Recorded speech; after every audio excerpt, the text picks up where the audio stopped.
2020년 9월 26일 토요일 큐티 생명의 삶. 오늘의 본문 예레미야 37장 1절부터 10절까지 말씀입니다. 요시야의 아들 시드기야가 여호야김의 아들 고니야의 뒤를 이어 왕이 되었으니 이는 바벨론의 느부갓네살 왕이 그를 유다 땅의 왕으로 삼음이었더라. 그와 그의 신하와 그의 땅 백성이 여호와께서 선지자 예레미야에게 하신 말씀을 듣지 아니하니라.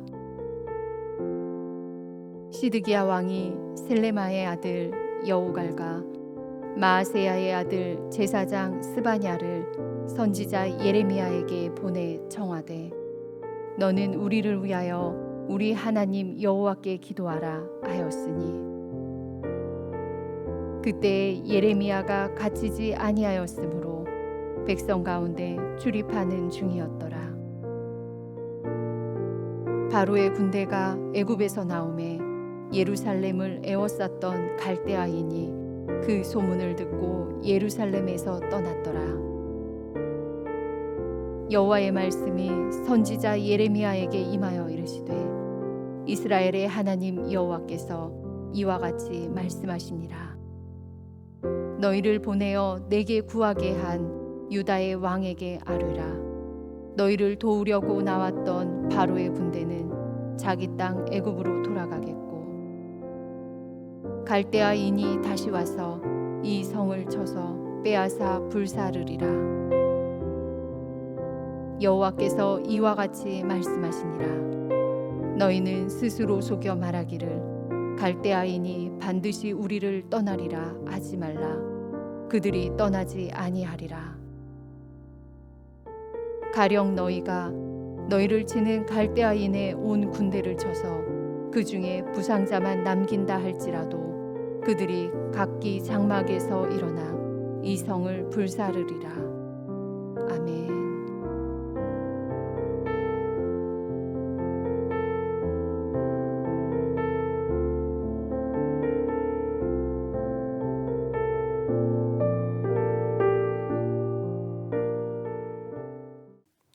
반면교사라는 말이 있습니다.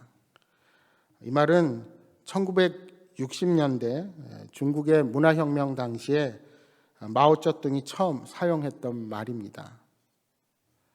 다른 사람이나 어떤 사물의 부정적인 측면에서 가르침을 얻는다라는 뜻으로 거꾸로 반, 얼굴면, 가르칠 교, 스승 사자를 써서 반면교사라고 합니다.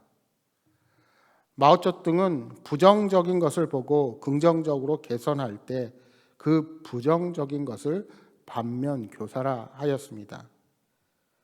그래서 이는 그들이 하는 문화혁명에는 위협이 되지만 사람들에게 교훈이 되는 집단이나 개인을 일컬 때 쓰는 말이었습니다.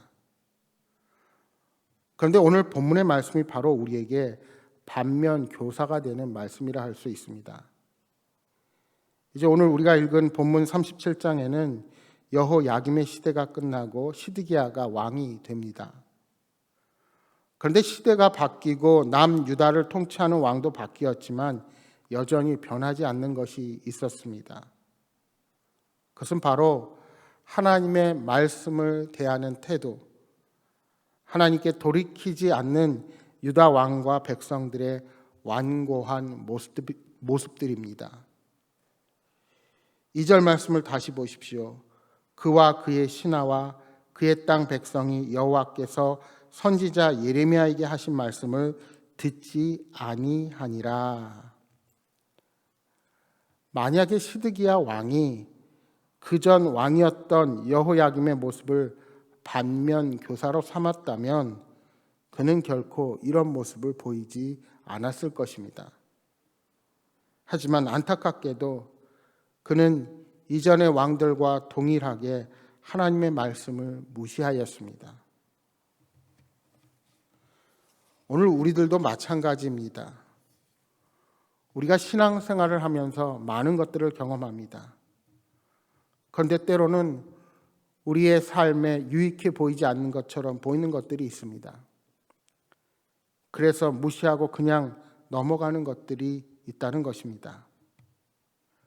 하지만 지혜로운 사람은 이러한 상황 가운데서 하나님의 뜻을 묻고 반면 교사를 삼는 자입니다. 그렇다면 오늘 본문의 시드기야의 모습을 보면서 우리가 반면 교사를 삼아야 할 것은 무엇이 있을까요? 첫째, 우리의 신앙생활이 자아 성찰이라는 사실을 잊으면 안 됩니다. 하나님께서는 그 이전과 동일하게 예레미야를 통해서 자신의 메시지를 시드기야에게 전했습니다. 하지만 그는 예레미야를 통해서 주시는 하나님의 심판의 메시지를 듣지 않았습니다. 하나님께서 이 심판의 메시지를 주시는 이유는 이스라엘 백성들을 미워하셨기 때문이 아닙니다. 분명 하나님께서는 예레미야를 통해서 그들에게 주시려는 것은 평안이요 미래와 희망을 주신다고 말씀하셨습니다. 하나님께서 심판을 말씀하셨는데 이 심판의 메시지가 어떻게 희망이 될 수 있을까요? 그것은 그 고난 가운데 하나님의 말씀에 비추어서 자신을 돌아보게 되면 오히려 희망적인 미래를 발견할 수 있게 되는 것입니다. 말씀으로 늘 자신을 성찰하는 자는 이 심판의 메시지가 저주가 아닌 희망의 메시지가 되는 것입니다. 말씀을 가지고 자신의 모습을 돌아보고 그 안에 자신의 죄가 무엇인지, 지금 자신을 향한 하나님의 마음과 뜻은 무엇인지 돌아보라는 것입니다. 그렇게 생각해 보면 코로나19가 빨리 끝나지 않고 하나님께서 우리의 기도를 들어주시지 않는 것 같아 좌절하고 실망할 것이 아니라 오히려 이 고난의 때에 말씀을 통해서 우리와 더 가까이 하기를 원하시는 하나님의 깊으신 뜻, 이 고난 가운데 우리를 훈련시키시고 더 성숙하게 하여서 우리에게 새로운 사명을 주시는 그 하나님을 기대하고 소망하는 자들이 되어야 하는 것입니다. 특별히 우리는 간절한 기도, 즉 가장 중요한 기도라고 생각하면 통성기도나 금식기도를 생각하기 쉽습니다. 그러나 때로는 침묵하는 기도보다 더 큰 힘이 있는 기도가 없습니다. 여러분은 언제 침묵합니까? 내 말이 아니라 상대방의 말을 들어야 할 때 침묵하게 됩니다. 그런데 정말 힘이 있는 기도는 자신이 하고 싶은 말, 자신의 소망만을 계속 부르짖는 기도가 아니라 말씀하시는 하나님의 음성을 듣는 기도입니다.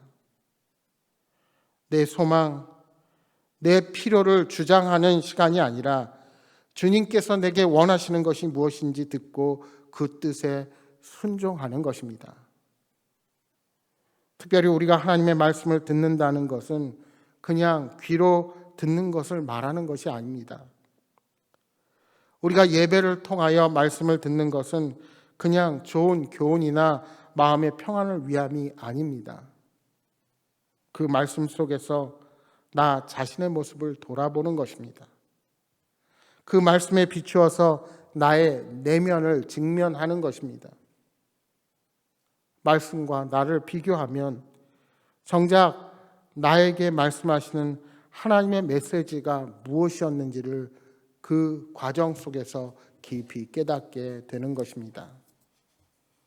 이것이 진정 말씀을 듣는 자의 모습입니다.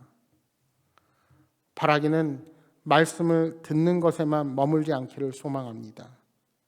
그 말씀을 가지고 내 자신을 돌아보고 자아 성찰로 나아가시는 여러분 모두가 되시기를 간절히 소망합니다. 두 번째로 우리가 반면 교사로 삼아야 하는 모습은 신앙의 이중성입니다. 3절입니다. 시드기야 왕이 슬레마의 아들 여후갈과 마아세야의 아들 제사장 스바냐를 선지자 예레미야에게 보내 청하되 너는 우리를 위하여 하나님 여호와께 기도하라 하였으니. 시드기야 왕은 바벨론에서 독립하기 위해서 애국과 좋은 관계를 맺고 바벨론에 대항했던 왕입니다. 오늘 본문의 배경도 여기에 있습니다. 애굽의 바로의 군대가 바벨론과 전쟁을 벌이기 위해 출정을 하였습니다. 그러자 바벨론도 애굽과 전쟁을 벌이기 위해서 예루살렘을 에워쌌던 병력을 뺀 것입니다. 이런 상황 속에서 시드기야는 예레미야에게 중보 기도를 요청하는 것입니다. 당시 사람들에게 알려진 선지자들의 주된 사역 중에 하나가 바로 이러한 중보 기도였기 때문입니다. 그런데 여러분, 이 시드기야의 모습이 너무나도 이중적이지 않습니까? 2절에 시드기야는 선지자 예레미야를 통해 주신 하나님의 말씀을 듣지 않았다고 말씀합니다. 그런데 지금 어떻게 하고 있습니까? 하나님께 은혜를 달라고 요청하고 있습니다. 앞뒤가 전혀 맞지 않는 행동을 시드기야가 하고 있는 것입니다. 이 시드기야의 모습 속에서 하나님을 신뢰하지도 않으면서 기도할 수 있다는 사실을 오늘 우리에게 알려주는 것입니다. 마치 세상 사람들이 세속적인 복을 위해 구슬하듯이 자신의 안위를 위해서 종교적인 행위를 하는 것입니다. 여러분, 신약 성경에 등장하는 바리새인들의 모습이 어떠합니까? 이들은 하루에 3번씩 쉬지 않고 기도했습니다. 하지만 예수님께서는 이들의 기도가 전혀 응답이 되지 않는다고 말씀하셨습니다. 왜 그렇습니까? 이들의 기도는 하나님을 신뢰하지 않는 기도였기 때문입니다. 다른 말로 표현하면 하나님과의 깊은 관계가 전혀 없이 하나의 종교적인 행위로 사람들에게 율법적으로 자신을 나타내고 나의 열심만을 가지고 하는 기도였기 때문입니다. 그들은 그러한 기도로 자신의 의로움을 사람들에게 드러내려고 한 것뿐입니다. 그런데 문제는 이러한 모습들이 오늘 우리들에게도 있을 수 있다는 사실입니다.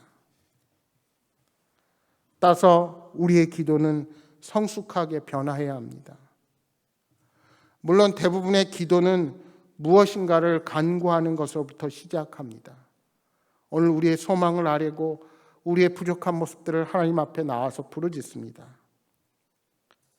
그러나 진정 성숙한 기도는 그 간구에 하나님께서 응답하시지 않을 때 포기하거나 실망하지 않고 오히려 계속 기도하면서 주님의 음성을 듣고 어떠한 말씀과 어떠한 상황을 주시든지 순종함으로 나아가는 것입니다. 시간이 지나면 그동안 나의 필요를 구하는 기도만 했다면 이제는 하나님의 필요를 구하는 기도의 사람으로 변화되는 것입니다. 나 자신만을 위해서 기도했다면 이제는 하나님의 통치와 하나님의 나라를 위해서 기도하는 자로 서게 되는 것입니다. 오늘 우리의 기도의 지경이 넓어지고 오늘 우리가 하나님께 받은 사명과 하나님이 우리를 통해서 복의 통로로 흘러버리는 영역들이 더욱더 커지게 되는 것입니다. 이것이 참된 그리스도인들의 기도입니다. 사랑하는 여러분, 날마다 말씀을 통해 하나님과 더욱 깊이 있는 교제를 나누는 신앙인이 되기를 소망합니다. 그리하여 하나님께서 우리에게 주시는 놀라운 회복의 은혜를 경험하는 복된 삶이 되시기를 주님의 이름으로 축복합니다. 오늘 주신 말씀 기억하면서 함께 이 시간 기도하겠습니다. 주님, 시드기야 왕처럼 주님과 상관없는 삶을 살다가 위기 때만 주님을 찾는 어리석음들이 우리에게 없게 하여 주옵소서. 신실하신 하나님의 약속을 신뢰하는 기도자가 되게 하여 주옵소서 하고 기도하시기 바랍니다. 또한 내일 주일입니다. 주일을 준비하는 모든 손길들, 또 우리가 방역을 철저히 하고 또 주일 예배 드릴 수 있도록 하나님 함께하여 주옵소서 하고 기도하겠습니다. 또한 여러분 가져오신 간절한 기도의 제목 놓고 기도하시다가 돌아가시기 바랍니다. 함께 기도하겠습니다.